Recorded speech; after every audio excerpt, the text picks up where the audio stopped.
Сите 37 обвинети физички и правни лица во случајот Адитив изјавија дека не чувствуваат вина за сомнежот дека направиле криминал вреден 6,5 милиони евра во државната компанија ЕСМ со набавката на адитиви за рек Битола, рек Осломе и ТЕЦ Неготино, во судницата во затворот Идризово, во која по подолг период повторно се организираше расправа. Недостасуваше прво обвинетиот Васко Ковачевски кој е во бегство, а судот одлучи да му се суди во отсуство. Одсутен беше и обвинетиот Саша Крстевски, за кој судот донесе одлука постапката да се води одвоено, поради здравствени причини. Според обвинителството, во случајот со повеќе докази се укажува дека станува збор за злосторничко здружување на лица која злоупотребиле својата положба дадена во доверба од државата за да се збогатат, а при тоа предизвикале и штетни последици на здравјето на граѓаните.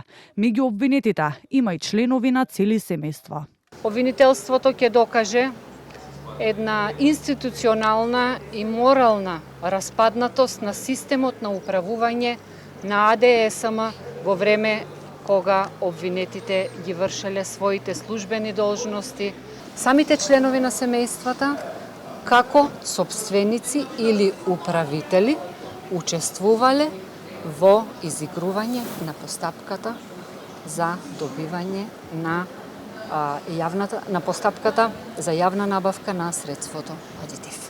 На денешното судење, ЕСМ побара надомест на направената штета во иста висина колку и спорниот тендер, а следното рочиште е закажано за 26 јуни. Пред почетокот на судењето, првиот човек на управата за извршување санкции Александар Пандов изрази задоволство што по 5 години откако судницата во затворот е направена, почнува да се користи, а очекува судиите почесто да ја користат за големите случаи, како што ќе биде и судењето за пожарот во Кочани.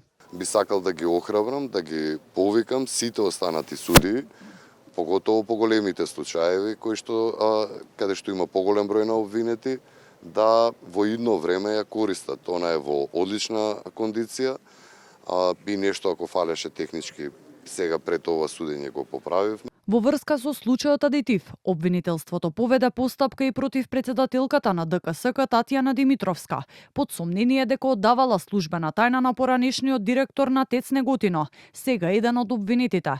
За неа беа одредени мерки на претпазливост, но истрагата се уште не е завршена.